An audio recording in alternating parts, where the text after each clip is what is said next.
You are listening to Key to the Bridge, brought to you by your friends at Keystone Therapy and Training Services, where we will be sharing human stories, talking about community resources, mental health, and wellness. This is a podcast for everyone. Welcome. All right, everybody. Well, welcome to Key to the Bridge. I will, in just a second, have my lovely guests introduce themselves. But, on this episode, we are going to be talking about mental health, wellness, cultural wellness, and, just looking at different perspectives that we could take on how we want to care for our community, especially as, we're creeping into the holiday season and, into winter.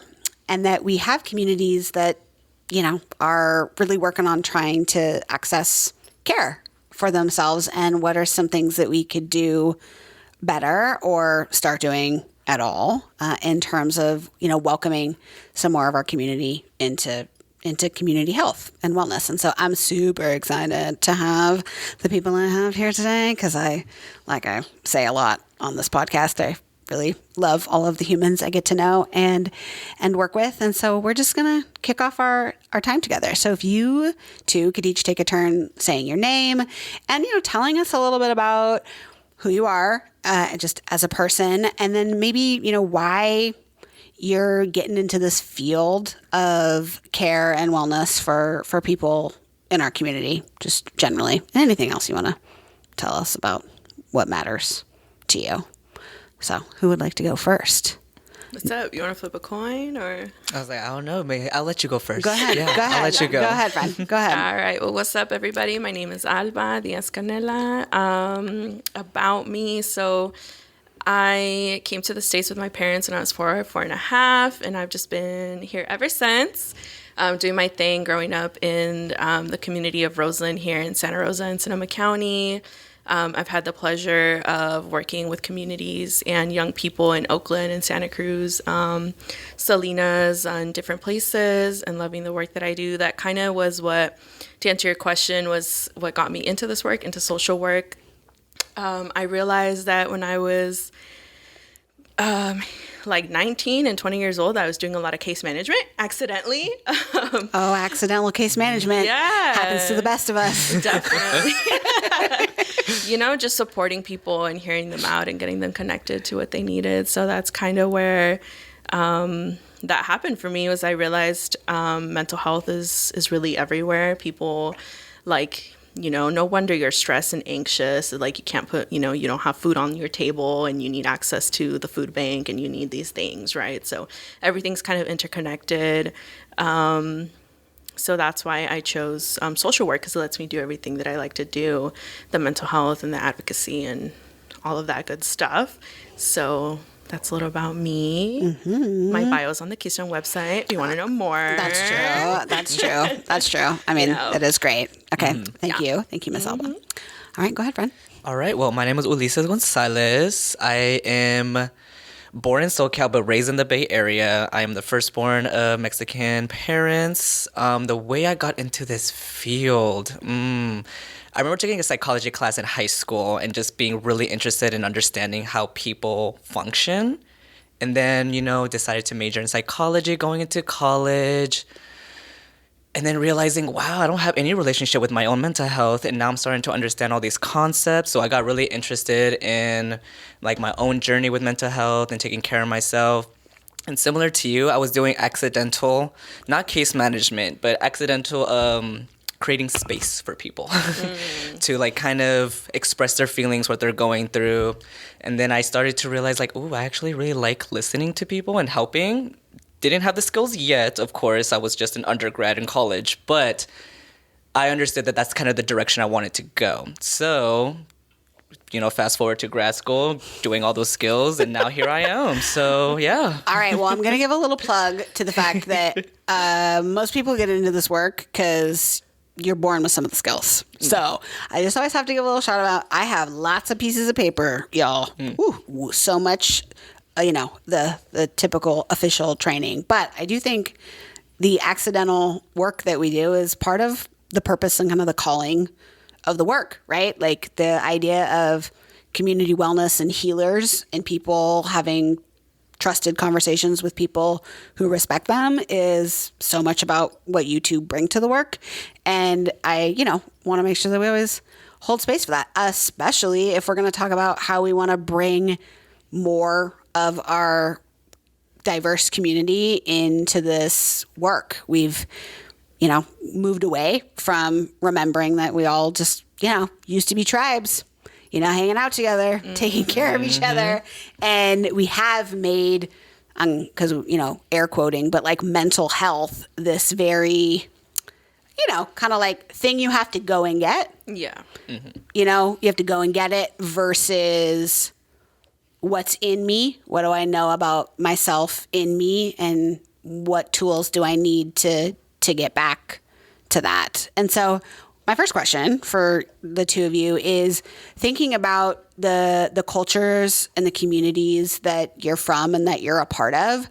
What do you think are some of the just kind of communal practices, vibes, resources that, you are more aware of in the communities that you're members of that aren't necessarily like intentionally brought into mental health, but like exist, especially in Spanish-speaking communities, people of different identities, all of that piece. So what are you all noticing? Especially too, because y'all are like young in the work. You know what I'm saying? Oh, thank you. Oh, yeah. Well, I just want to say, when we'll use the cheekbones while we have them. You know what I'm saying? That's good stuff. But I mean, that's also a huge component too, and that's a shift that's also happening. It's one of my in the favorite questions, or one of the favorite things of mine that come up when I introduce myself in these spaces, or when I am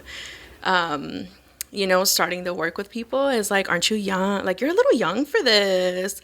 Or some of my favorites are like, oh, you're like, tú eres como de la edad de mi hija. Like, and I'm like, Like, I'm not going to tell you how old I am, pero yes, the skincare routine is there. Yeah, the water, the things are there. Yeah, it is. Yes, Thank I am you, a little retinol. No, yeah, appreciate it. Shout out retinol, yes. And like, but just because I'm young doesn't mean my resume is not extensive. That's or, right. Like you said, you were saying earlier about how we do this work accidentally, or some of us, were born to do this work, and talking about community, and instantly in my mind went to like, well, what happened to like curanderas and parteras and like all these plantitas, herbalists, all this type of work for some reason. And you kind of segued into that a little bit. So I'm like, whoa, same wavelength. Yeah. Because that's something that came to mind for me is like some of us are just, like some of us have that cara de talk to me. We were just talking about that in supervision earlier, is like we find ourselves, I'll be at Costco and like, señora, I'm just here for my rotisserie chicken. This is not the time and place. Yeah. But, like, okay, like maybe, I don't know, you just wanted to tell someone about what's going on for you, and I just happened to be there. But yeah, the energy of healer is the thing. And the thing about a healer doesn't mean that you fix people. It's that you assist people in how they want to work on whatever it is they want to work on and need help healing. Yeah.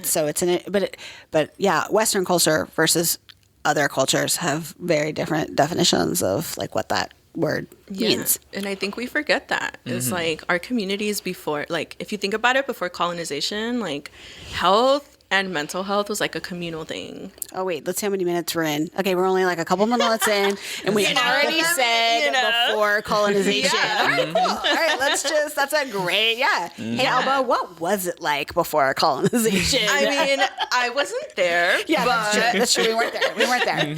But from, what I've heard and what I've learned and, whatever, all these things, all these Chicano Latino studies classes, and just talking to like abuelitas and things, my understanding is that it was a very much communal process. Like think about like parteras and doulas and things like that, is like the birthing experience. Like everybody, it sounds like everybody was there to support support the family.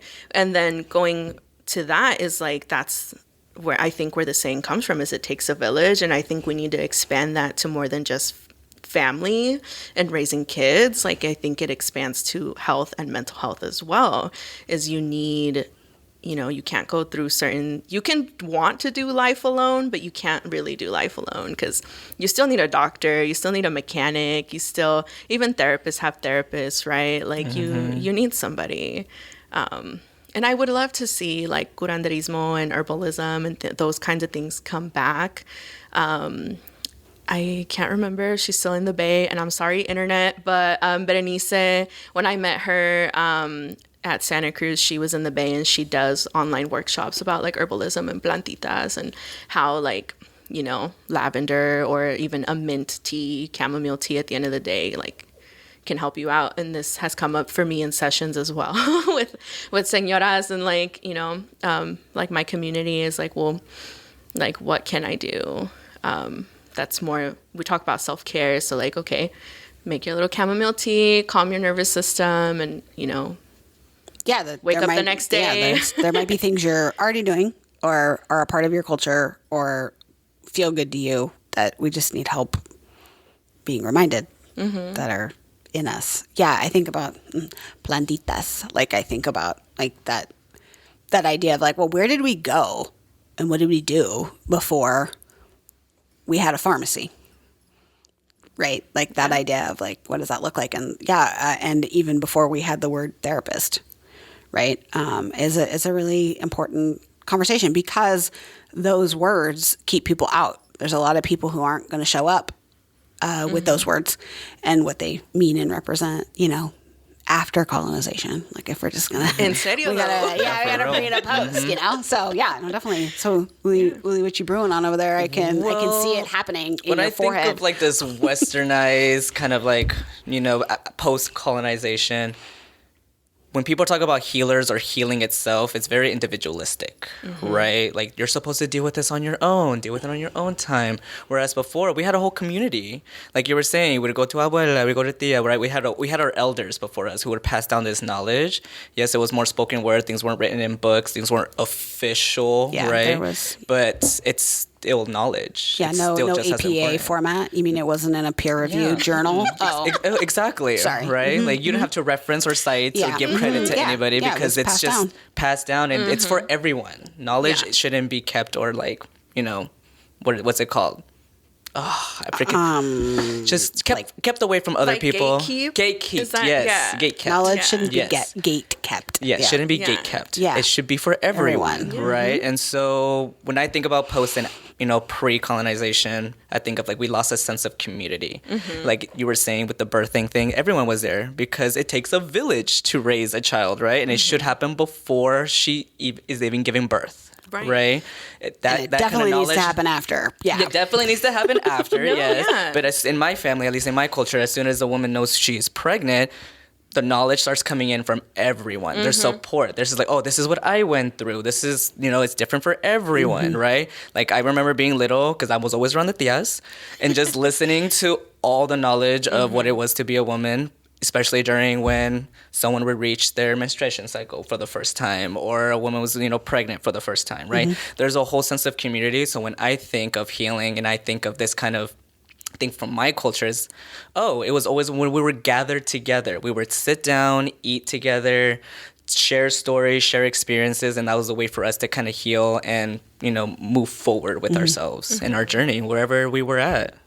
Yeah. Well, okay, here's like the opposite question. I guess not opposite, but just different perspective. So now that you've, officially entered the Western world of clinical-based mental health services and, earning the degrees and, going through the world of academia. And now this process of like licensure, right? Like that. And I'm not saying licensure is, I understand like the idea, right? The idea being we want to make sure that people in this work don't hurt people, like, right? Like that. And like that people are kept safe. I understand the idea around it.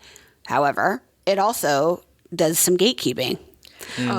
Huge amounts of gatekeeping. And so like as you're entering this work as a person, from a non-white background, what are some of like your feelings and observations about, having to figure out how to do this work based on your identity and like who you are. Yeah. No pressure. Yeah, no me gusta. No, yeah, same. No, it's hella frustrating because the more I feel like the more that I move forward towards licensure, the more frustrated I get because like why, and I get it like from a like ¿cómo se llama? From an institutionalized systems like racismo, like bureaucracy. I get it, okay? But like it's hella frustrating because what, like it's $150 almost for everything. Like everything has a price tag to it. Oh yeah. And and it's just frustrating because it's like where are the scholarships for this shit? Because there's no.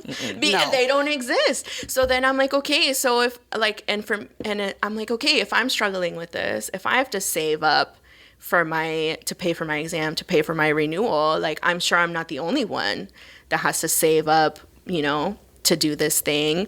And why do y'all make it so difficult? Especially with like how you were saying mental health and getting into the work. Like there's a lot of need for us to be here, especially, POCs, all my friends. Anyone from a marginalized group trying to get into the mix. There's a little challenging. Exactly. There's a need for us, but but y'all make it so freaking hard. Y'all make it so hard. Yeah, so, I was thinking about the same thing when I was applying to grad school. I was like, oh, there's so many fees. And then after I'm done, after I get in, I have to pay for books and all this other pay for all this other access to knowledge, and then having to sign up for the BBS, and you have to pay for that, and all these other things. And I'm just like, oh, like it doesn't end. It doesn't end. And for those who don't have the luxury of having good credit, take out a loan, or having people who can sign for you, right, or be a support of you, and you're trying to do this all on your own, you're facing barrier after obstacle after obstacle after obstacle, and it's just it goes back to that gatekeeping of knowledge and position. But apparently there's a really big need, so here we are. So if there's such a big need, why is it so hard? Pero like. Well, what's up with that? I mean, it's an interesting question because it does. I think about people say like, well, in marginalized groups, there's a stigma. There's a stigma around mental health that marginalized groups or sometimes certain groups of color have like these preconceived notions of like it's bad to see a therapist. It means you're sick and you're things like that. I'm like, well, I don't know. I mean, they might feel that way. That's like completely possible that they might feel that way. But I also think it's about the safety of going to a system that has harmed lots of people who look like you for generations. And so it also doesn't feel like it's a safe place to go. Like, you know what I mean? And so it starts for people who are entering the profession, like from the very beginning, that how are we going to do the hoop jumping so that, they'll say like, well, we want the best. And it's like, well, I don't know if you want like the best. You want whoever has the tenacity to be able to do it. And the tenacity might not even be the right word. You just somehow make it like through the process. So I'm wondering, like, thinking about whatever you would like to share, of course, about like even as you grew up in your Spanish-speaking communities and now as you, being an adult, thinking about how, let's just say wellness or the medical system, like what did those things mean or look like or feel like in the communities that you were in? Yeah, so my mother is a medical assistant, so she, her career is within the medical system. So I had the privilege and luxury of having her by my side at every single doctor's appointment, every single dentist. She knew the right questions to ask, what language and words to use so the doctor knows exactly what to do and what to provide you. However, for the rest of my family, they didn't have my mother there at every single one. So like goes back to the community, they came to my mom, say, what do I say? What do I have to do to get the services that I need so people take me seriously, right? I had that privilege of having my mom, so I can't speak, firsthand as to my experience of having to face those troubles. Because my mom knew how to navigate that system. She did her education, she did her work.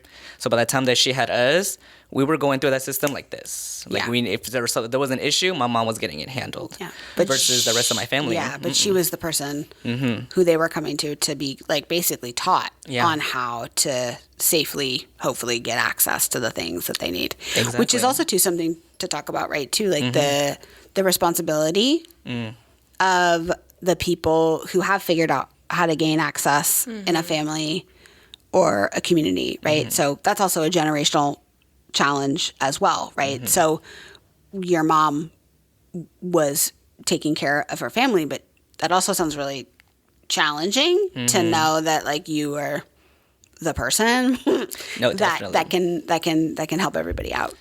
And I learned from her because watching that growing up, now that I'm a therapist, when I go to family functions, that people are like, oh, Primo, you're a therapist now, right? Like, oh my gosh, like I've been going through this and so what. I'm like, oh yeah, like, we can talk about things, but we're not going to sit here. I'm not going to write a treatment plan for you. I'm not going to do interventions. Yeah. Like, I'm going to tell you to breathe. That we're going to get through this. It's okay, but I'm not doing a whole page by page, It's so true. They're like, oh, no hay un descuento, like friends and family discount. And I'm like, actually, Tia, like I could go to jail. That's... I can't be your... Like, actually, Tia, I can't be your... like... I can't be your therapist. I'd be quick to bring that up. Yeah, like, actually, no. One of my favorite things to say when I go out now is like, oh, sounds like you need a referral. Sounds like you need a referral. Sounds like you need a referral. A referral. Let me know if you want one. I know people. And here's my email. Yeah, that's true. No, That's like, true. That's true. Well, Alba, what are you thinking? Like around like your experience, like being young, like talking about. You probably have. Okay, you have a lot. I can tell in your face. You're like, where do I? Take a second. Take a breath. So while Uli was sharing about like his experience and the support from your mom and navigating the system, I had this flashback of me in these consultorios, ¿cómo se llama? In the little room, the doctor's room, whatever, the little office space. The exam room. The exam room. There we go. Yeah. So I had this flashback of these exam rooms, and all of a sudden, and the transition of there were interpreters, and then there was me. Yeah. And then there was me, like trying to translate these things that I didn't know what the heck was going on, but there I was trying to do my best, right? So I had that kind of memory come back to me just now, like whoa. Yeah, that's a lot, and that still happens now because, like like Uli was saying, like the experience of having someone in the family generationally that knows how to navigate these systems it's still a luxury. It's not something that, unfortunately, isn't accessible to everyone. And qué triste, because we all need things. We all need things, and like that. I don't know. I feel it all over the place at the moment. Yeah, no, all over the place. And I think that's like, I think it's not that it's one thing. It's just one of those pieces that I think we have a lot of phrases that we use to say why a group of people does things a certain way or why they behave a certain way. And a lot of it is like placed, like you said, Alba talking about like on the individual, right? That well, you believe this, so that's why you don't have that, or you didn't do this, so that's why you don't have that, or why is that a big deal? Like just do it. Like, you know what I mean? Like don't so we have a lot of language built into this mental health care system, right? And that people are just supposed to like trust you, right? And I'm thinking about our undocumented community. Oh yeah, as well is like, well, okay, yeah, like shout out to California for looking out for them, pero también at the same time,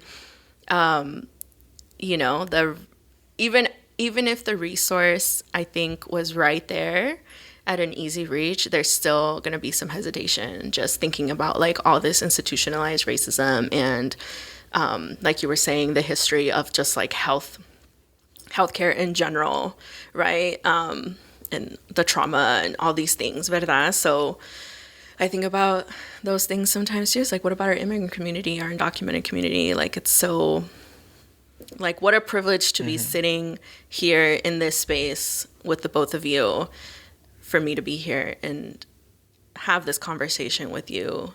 I like, even this right now, this moment is to me is a big ass privilege. Like, just checking myself real quick, because this isn't an opportunity that everybody has, to be in this space, to be here at Keystone, to have access to this care, to know what even mental health care is, to even be on a podcast, to have in serio, For to real. have the Yeah. language, to have the language, and like to do these things. So I don't know, that kind of toque tierra real quick. Just now, I kind of just grounded myself. Checked myself. Well, I just, and I think that's like, whoa. Well, and that's a piece too, like around some of the generational shift, right? Like that there is this process that's starting to happen where people like us are entering lots of different professions. I mean, not just mental health. I mean, lots of different professions. And yes, there is a privilege with where we're sitting, and there's a whole bunch of work that we did and, earned to be sitting in the places that we're sitting. And we are, also, like you're talking about like the faces of our descendants and the hearts of those people. And that is, I think, too, some now of where we're working in the change, like in this piece around like, okay, well, like, what are we going to do? Because there are like literal words that haven't even been invented, I would say, to like explain what it is that we're talking about. So like, for example, right, world of academia, just having a conversation about an article, a peer-reviewed article, right? Official. My favorite. So official peer-reviewed article. But, right, this conversation of, like, intra-cultural mental health services, right? Like, going back to this idea that, now what is it like if you are doing work with someone who may actually look exactly like you?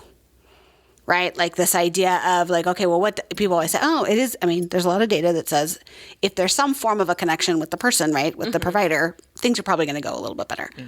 Makes a ton of sense.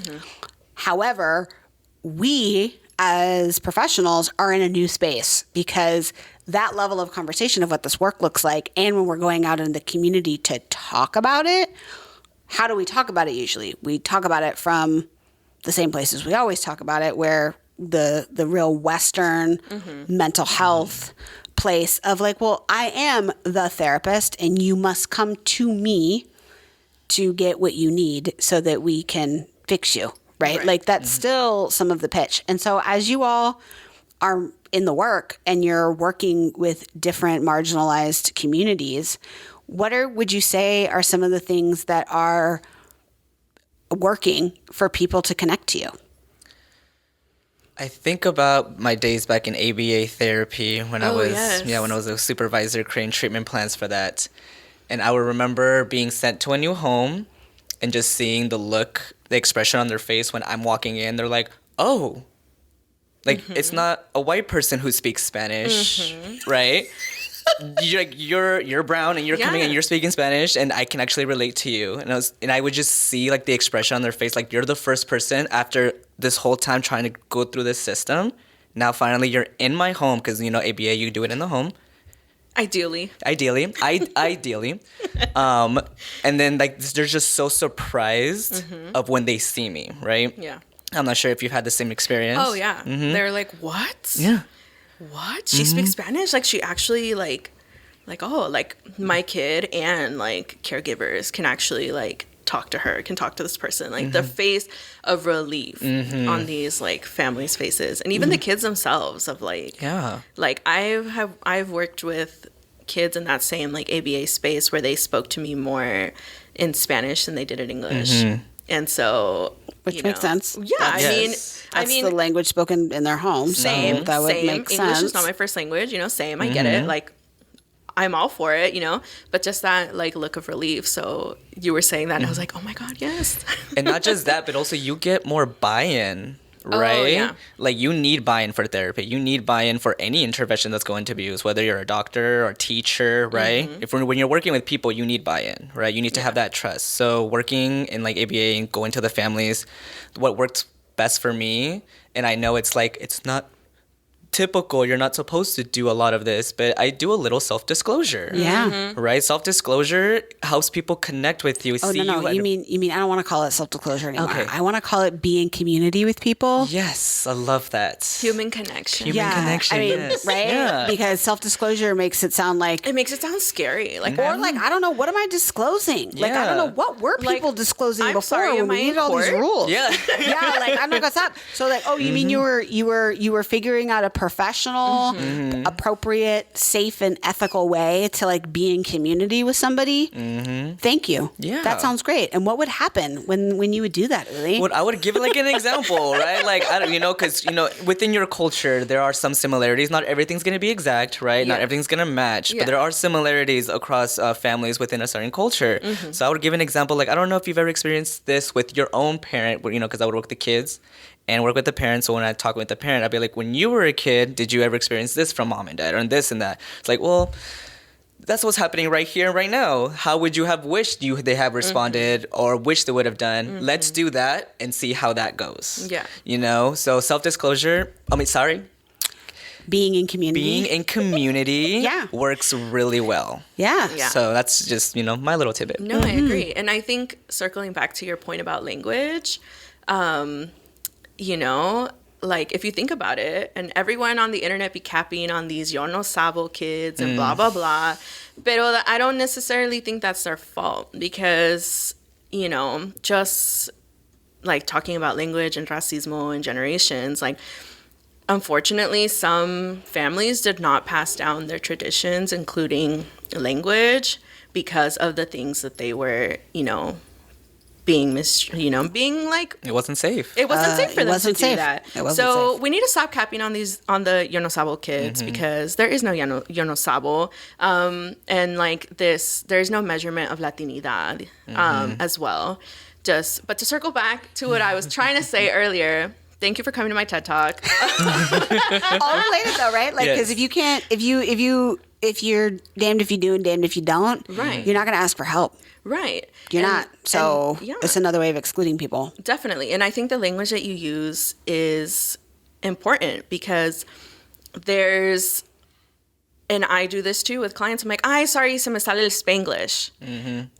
And they giggle about it. And they're like, no, it's okay. I know what you mean. And I'm like, all right, cool. So I think that is so important to me. And if you want to like get textbooky about it or whatever, it's in our code of ethics. Like we need to talk to people in a way that they understand, in a way that's accessible to them. So I try my best not to be over here like, I know the academic Espanol and I will use it when I need to, but that's not my go-to when I'm trying to have this human connection with folks because who talk, like, let's be real, who talks like that? Only the subtitles on Netflix are academic Espanol. Right, so I think no, it's cierto.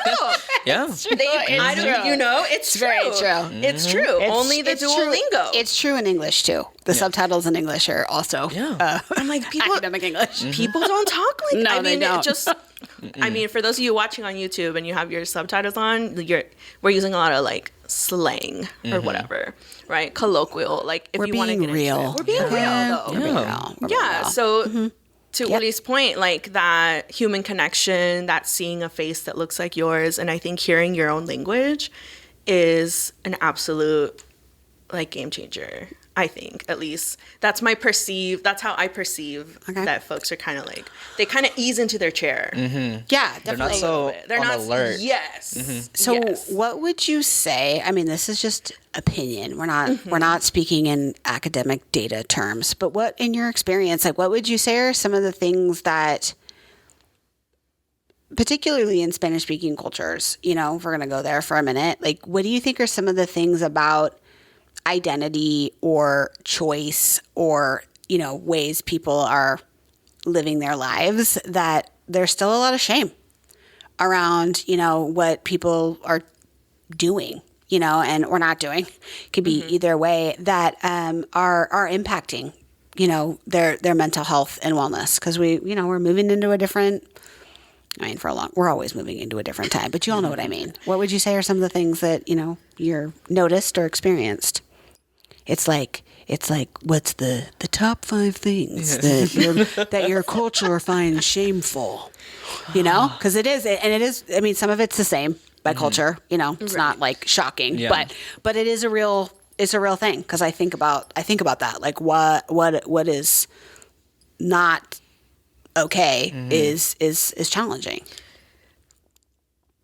Not that it's not okay, but I think being your authentic self is definitely kind of like a gray area. I think just, I mean, even in this space before we started recording, Uli and I were like, how authentic can we be in this space? And I think that's something maybe not just for the Latino community, but maybe other BIPOC communities as well, is like we're very aware through like generational, like passing down of knowledge and life experience that certain spaces weren't built for us.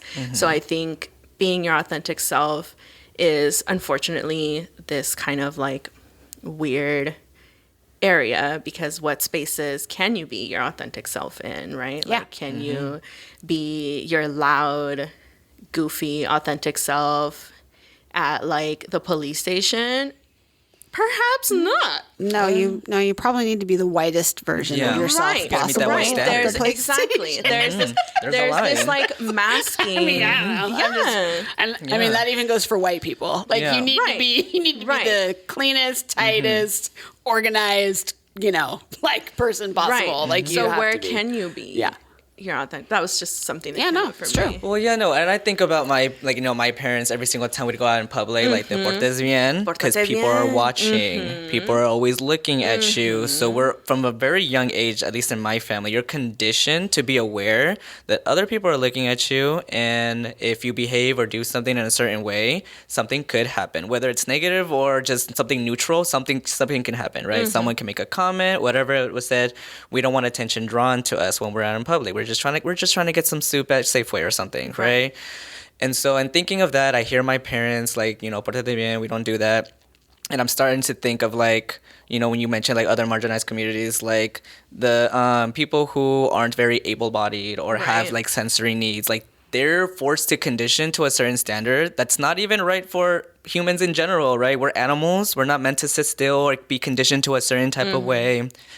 I don't know. It's just, there's just so many barriers. And so with my family as well, you behave a certain way, but also whatever you're going through or you're experiencing, you keep it in the family. Right. So we don't trust outside services or resources. We don't go seeking that because we keep it in the family. We got each other. We have our community. We deal with it on our own. Exactly. La puerta cerrada. What's the other phrase? My mom and I talk about this phrase all the time. Hey, you can marinate on it. What is it? It's okay. Something about appearances. Sorry, Mom. But the phrase is something about appearances, like like the so people are how you look, matters. How you present yourself. I mean, even in like our training, right? Like at least like when I was learning to do clinical notes, right? There's like, well, how did the client present? Right? Like the presentation of the client. Yeah, 100%. And having these discussions of like, well, like, are they really unkept, or did they just like run in through the door because they were having a rushed ass day? Yeah, like so, most of us. Right. Yeah. Exactly. Yeah. I guess I asked about like also too, like around the shame question, because I think it's one of those things where we don't, in this work, think a lot about that element of it, that people from all different backgrounds, whatever, wherever you're from, it doesn't really matter. Shame exists in your culture for a lot of different reasons. And ironically, for a lot of the same reasons, right? Like you're supposed to be a certain way, and that way is very binary. It's very, specific. It looks a certain way. It talks a certain way. It feels a certain way. And that level of even acknowledging that there's shame, that you are being shamed for who you all are just speaking to it right now. You have to think about being your authentic self. Right. Which is language we now have, Right. to be able to say that. But I think about all of the loss within that is really hard to like put your finger on when you're like, why are marginalized groups also unwell? And it's because of the consequences of that loss that that you have to hide parts of yourself or don't even get to realize, like I'll share a personal example. When I saw The Little Mermaid in May, I cried. I'm home, my babies. I cried through that whole, from the beginning. They didn't even show a person yet. The music started and the wind. Yeah, and I know I had seen some of the meme stuff and all the videos or whatever, and they say the phrase like representation matter. It's so much deeper than that. It is so much deeper than that. And like, okay, we're going to talk about Disney for like 5 seconds, but I just meant like, it's one example though, right?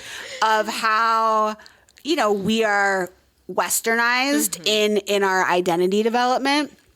And I'm not kidding, man. It was a weird month. I saw Little Mermaid with Miss Hallie in there, and then I went and saw Lizzo, and then I saw Alicia Keys, and then like Queen Charlotte came out on Netflix, and I had like a whole summer where I was like, oh yeah, I'm also black. Like, and sometimes when you're in different spaces, like even though my skin is brown, it's not an identity that I put on like as often, right? Because it doesn't serve me all the time to be that way, right? And so I think about that with the clients that we're talking about, that they come to us a lot, I think, too, to just even have a space where they can even talk about the parts of themselves that they can't share in other circles. Definitely. I mean, so I'm just like thinking, you all are like living in 2023. That's almost over. And especially by the time this gets released, it'll be like literally Merry Christmas or Happy Kwanzaa or Happy Holidays, because that's where we'll be when this is happening. But I just, think about that, like where you all are at right now in the generation that we're in, and how like your identities are playing a role in how you do the work and how you see the work. No, I completely agree. For you, The Little Mermaid, 10 out of 10. Loved it. Yeah, well, thank and you. Also, what came to mind for me, I was like, everybody's talking about Peso Pluma, and I me gusta because this is the first time in my life, really, where regional Mexican music is accepted and it's blasting everywhere. It's like they play it at the grocery stores, it's blasting out of people's cars. Like, I'm here for it, because growing up, it was like, you're so paisa. Like, oh, you're so paisa. Like, why do you listen to that? When you listen to banda, you listen to corridos, like, ugh. Like, no, we listen to hip hop here. And I love hip hop though. I love it, whatever. Well, you can like all of it. Yeah, we can like all the things. You're completely allowed to like all of it. Pero like, that's my point. I'm like, okay, so it's coming up. Like, it's something that's like, I don't know. Siento bonito. Se siente bonito. It feels good to see that. How do you think it's influencing you as like a provider to start to see things like that happening? Oh, girl. Okay, well, everybody knows I'd be pulling up to the office. Oh, yeah. I mean that's true. I'd be pulling up to the office, Yeah. and I'm usually, like, I'm blasting reggaeton or I'm blasting a corrido. Yeah. And, it's a way to show I parts of gotta who help you are. myself up, Yeah. and also that too is like, okay, like I'm walking in already, like, this is me, I'm feeling it, I'm feeling good, and, welcome to Keystone. My name is Alba, and we're doing this therapy session in Spanglish because that's who you are. Así soy. Yeah. Exactly. Así soy. Even with my clients who don't speak Spanish. Like, Yeah, I'm like, me gusta, más o menos. And they're like, yeah. Like, okay. I'm like, oh, my bad. They're like, no, it's good. I like it. And some of them even have told me, like, that's comforting to me, that you... Oh, you mean that you're being yourself? That I'm being myself. Great, Alba. I'm really excited that you're being yourself. That's really great. Thank you. Yeah. That's wonderful. That's definitely going to help your mental health and wellness Pues and the people you're working with. Yeah, I don't know. Well, what are you thinking over there? Yeah. Well, for me, thinking of like growing up, there was so much shame with being like Latino, being Mexican. And it only started after I was transferred to a school where it was mostly white. It was a white space. I went from a public school to a private Catholic school when I went into middle school. And that's when I noticed, like, oh, my family is not like anybody else's here. So, like, I would get lots of questions, like, why do you sound like that? Why do you speak in certain ways? Yeah. Things like that. Why do you, And then... Which is fine to ask curiosity yes. questions. Like, that's okay. But you also shouldn't feel ostracized. Othered. Right. Yeah. And, the very first day I was like, okay, I'm answering these questions, but then, it just became repetitive. So then, shame grew. My family was only on campus during International Night or Cinco de Mayo when they asked my dad to come be a speaker. The tokenism. The tokenism. I was in the newspaper. They pulled out one kid out of every grade, and when I looked around the whole group, I was like, this doesn't reflect the school. This is so interesting. Oh, right? You mean the diversity points? The diversity points, yeah. Oh. So thinking of like growing up with so much shame and then becoming my individual self now as an adult going through college, I was like, oh my God, there was so many parts of me that I didn't allow. I compromised a lot of my authenticity. And also to speak on the parts that I compromised was my queer identity, because that was not allowed for myself, at least with the denial and everything, until I was an adult. Well, I mean, Until I was an adult. really, I get it. I mean, Yeah. you had to consider where you were going to share that. Exactly. Another reason of safety. So Sure. how that comes up now in the work I do, I don't always show my queerness when I'm working with adults, Right. especially people of my community, because I just don't know how people may react or respond. But when I'm working in the schools, when I'm working with kids, I am 100% authentically me, coming in with my queer self, my Latino self, my American self as well, because I'm also very much American. Right. And it does wonders when the kids look at you and they're like, oh, you're a person, you're real. You're not just like copy and paste of every single service provider that they've seen in the system before, right? They're like, oh, you're different, and that's what we want and that's what we need. We're not copy paste. No, we're not copy No. paste. I'm not here for we're not here for the copy and paste. Well, No. it's true. If you Google, because I've done this before, I'm like, Google image search, I need an image for like a PowerPoint or whatever, right? And it's like, I Google image search therapy or mental health or counseling. And I have never worn a suit to a single session, and I will never wear a suit to a single session. Yeah, We no, don't do I mean, that. I'm not. I'm like, who? I mean, I have jeans on today, and that's kind of a big deal. Because, like, you know what I'm saying? Like, I'm just going to be clear. I mean, those are like, we need to be, you be comfortable. Right. So, but I'm like, who, like, ¿quién fue? Who was this person who, who copied it first? Who, Well, I to mean, copy-paste it that so in much. itself would be like, I mean, we could have like an entire podcast series like just on that. Yeah. On like professionalism and the Yeah. spaces that we're in. Well, and to make it right, like you're talking also too about the shame around whatever it is the shame is around, because there's also too an authority. There's something or a system or a person who stamps, right, or like approves what is okay and like what's not okay. No, it's true. And a suit or whatever uniform you want to pick for those appropriate systems also matters. And so like I agree, like there is, I asked you about like too, like you're talking about developing your identities in the work, because that's new. Like to have some level of authenticity in your identity as a provider, really of any kind, to be perfectly honest. Like, I mean, it is becoming a new thing, right? You were never supposed to self-disclose. or be tattooed. Or be tattooed. Piercing. Definitely not. No. I mean, you were supposed to wear some form of a uniform, Right. like whatever that, was having.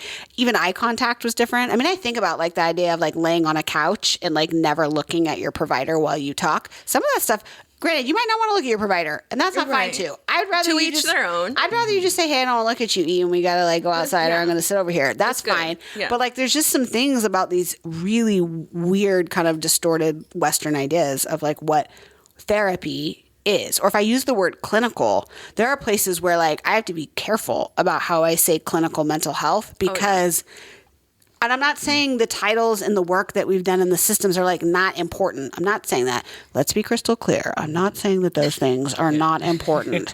I'm just saying that we need to look at the depth and the breadth and the more fluidity and around what that looks like, because we're not going to get more people into thinking about their wellness if it doesn't feel like that. And so it's true. you all doing that is brave, because there is still, I mean, granted, okay, yeah, I mean, we all love each other and we do this work the way we do it, but there are places that's still not allowed. Right. And there are lots of people from different communities trying to go to places and they're still getting that experience. So, you know, if we were like the authority of, you know, telling your community what they have access to, the invitation, like this invitation to get what they need for who they are. Right. You know, what are some things that you want to tell the community? And then like, what is something you want to tell the providers and like the systems of this work? Okay, so we'll go first. We'll go this. What would you like to tell your community?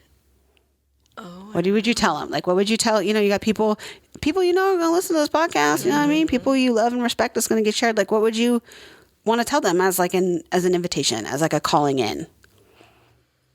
It's not as scary as it may seem. It's when you have trusted service providers, right? When you have people that look like you feel comfortable. I think there's a lot of fear that something bad will happen, or there will be like, there's just so much stigma, right? Like in our language, they say things like "¿Qué traes?" like "What's wrong with you?" right? Versus "¿Qué te está pasando?" What's happening to you, right? There's just, it throws it back at the individual, like you're your own problem, you're your own issue. So what I would like to say to my community in regards And to... Uli, I'm going to say, you're welcome to say it in Spanish. Oh, well, yeah. Yeah, I mean, you could say it in both languages. I'm just being straight up. Like, go ahead. You can say it in English and you can say it in Spanish. Go for it. What I wanted to say is like, oh, shoot, I lost my train of thought. Oh, I'm sorry. I No, it's interrupted okay. you. It is okay. I had a thought bubble Oh, say it. earlier when you were talking about, oh no, what were we talking about? The point is, I had a thought bubble, and for talking about language and like inviting people, and like experience, you know, coming up in the profession and all those things. Something that I always notice and kind of circle back to is like, for example, terapia is like a no. That word is a no. But if you introduce the work as like consejería, it's a little better received. So I don't know. That thought bubble just came into my head. I'm still marinating on your question. I know. I'm sorry. It was a big question. Go No, ahead. it is a Uli. huge It's question. a huge question. Did it come back, Uli? It didn't come up, but I'm thinking about something else now. What I would like to tell my community is that, you know, going to therapy and seeking mental health services should be like going to the doctor, right? If something's not feeling good in your body, there may be a reason for that. You know, maybe not be physical. You may not have a broken bone, or you may not be like physically ill, but there's something going on and your body's telling you. So there's just this disconnect between mind and body sometimes that because of it, people don't see it as a huge issue because it can't be seen. So I like to tell my community that just because something isn't visibly wrong doesn't mean that you don't deserve to get support for something. Yeah. Yeah. Right. Just because you don't see it doesn't mean that it isn't there. Exactly. You know? Right. Exactly. That's huge. That's super huge. And if you're not going to do it here, where else are you going to do it? Because where else are you going to have that space? That's something that's been coming up in some of the work that I've been doing lately is like, well, I don't have my own space at home. Well, okay, you have me for 50 minutes.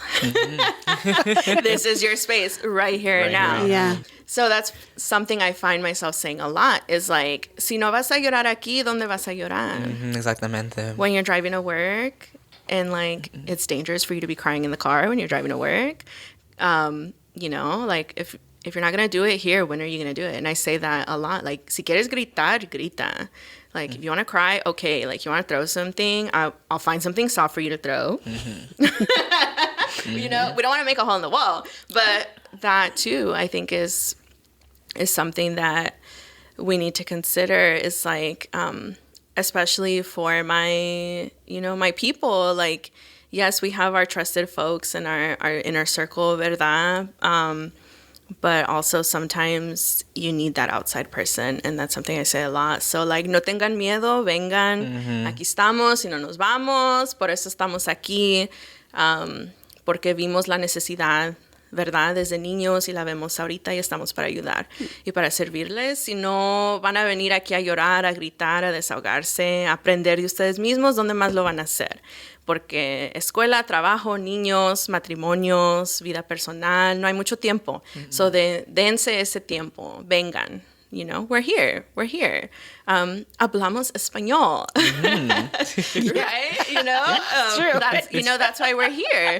So come through. Yeah. Come through. Yeah. We're nice. Exactly. We're nice. Well, did you have one more thought? I felt like No, I know you said it well. Thank you so much. Yeah, you took every word right out of my mouth. No problem. I mean, because also también, like, talking to your, you know, everyone says they're like, ay, los chismes, or like, oh, I don't feel comfortable talking about it because, you know, ¿qué van a pensar de mí? ¿Qué van a decir? El qué dirán. El qué dirán. Well, I'm the person, Uli's the person, Erica's the person, Keystone's the place. Aquí no hay qué dirán. Yep. Aquí no hay qué dirán. Aquí no hay mi apariencia. Yep. Aquí no hay none of that. Like, just come through. We'll figure it out. We'll make it work. Also, you know, sabemos y entendemos qué difícil es. So, estamos dispuestos a ayudarles también. So, you got to take the first step. If you're ready, you know, if you're ready to come do it, because even taking that first step is a lot. It's a lot. So, And be prepared to do the work. You know, some people think you come to a therapist and that's like, all right, they're going to fix me. It's like, no, you have to come in, you have to do your work. You know, 80% of the relationship the 80% of the healing that's done between a therapist and a client is the relationship itself. But you have to put in that extra work and go home and apply what's being told, right? Right. And it's hard and it's messy. It's not clean. But if you're ready for it, then hey, come to us. I also think, you know, like, because you were talking about the, like, the physiological, like the bodily sensations, right? So, like, es viernes y el cuerpo lo sabe, pero también el cuerpo sabe cuando ocupas desahogarte, cuando ocupas cuidarte, cuando ocupas un descanso, llorar, you know, whatever, you know. So I think that just applies to not just el viernes. I think it's just el cuerpo lo sabe. Well, so let's listen to that. Let's listen to that. And so also what you said is really important. Like, what do you think about just, you know, kind of final thoughts on, like, anything too, like the people who are out in the world doing the work like us that they can do, or just a suggestion or any idea you have about what we could do to have more people feel like they could come in, you know, and see us. Like, thinking about the providers, what is something that, you know, they should know? Because I think there's a lot too around, like, I wish there were more people who looked like more people, but we're not quite there yet, right? We're not there yet. So, and you don't have to look like everybody. I always say, like, that's not a requirement, but there is an awareness. And to be able to make that connection with people regardless of backgrounds. So, you know, in the spirit of awareness and compassion and, like, straight up love, like, you know, for, like, being in community with people, what's kind of like your final thought for the people who are out there doing the work? Well, I like to use images and, like, you know, things like posters and stuff to kind of show people, even if I may not look like them, I may have something inclusive on my wall or on my clothing or accessories or something that tells them, like, oh, this is a safe space. Like, recently I put one of our pride flags in, like, the office that I usually use here. And from the second I put it in there, the first client that came in, as they were leaving, by the way, I like that flag. Thank you. So something just so simple as a flag, a pride flag, or some sort of imagery that lets them know, like, oh, you see me. You may not know what it feels like to be me and navigate this world, but you see me. And that's enough for some people to get it started. No, definitely. And I think I feel that in a similar way, I think I do that with the way that I dress. Kind of circling back to that, like, professionalism, like, we don't be wearing suits. And this is something Uli and I go back and forth about all the time. It's like, when we're in schools, we wear graphic tees and they're super laid back versus, my point is, long story short, is if I know I have, like, a first session or an intake with a Spanish-speaking client, you know, I'll wear, like, my aretes or my shirts, you know, my embroidered shirts, stuff like that. you know, because like I might not have a poster or whatever, but like at least like, you know, you see it, right? My nopal is in my frente, and I'm hella proud of that, and I want you to be proud of that too and feel comfortable with that as well. I don't know. Well, no, I mean, no, everything you're talking about is great. I just think too, like what you're generally saying, if I were to summarize, you know, in a kind of to conclude, you know, to kind of think of our final statements here is like we're talking about too, like the spirit of this work and getting more people called in to the community is like one word we keep saying is authenticity, trust is what helps create that safety so that people, regardless of wherever they're from, they feel like they're welcome and that they can connect to themselves. And then what happens from there is what happens from there. But that, you know, we're here for it. And so, yeah, I just want to say, like, from the bottom of my heart, like, how much I respect you being willing to speak, because that does say something about, you know, trust and safety. And we want to continue having that. So I just really appreciate your time and energy and love being here in the space together. And you guys did a fantastic job. You guys did so wonderful. So thank you so much for your time. Thank you so much for having me. Yeah. Gracias. Yes. Thank you for having us. You've been listening to Key to the Bridge, a podcast brought to you by your friends at Keystone Therapy and Training Services. I'm your host, Erica Bosky. Key to the Bridge is recorded and produced by Jeff Henderson and Brian Henderson. This is a podcast for everyone.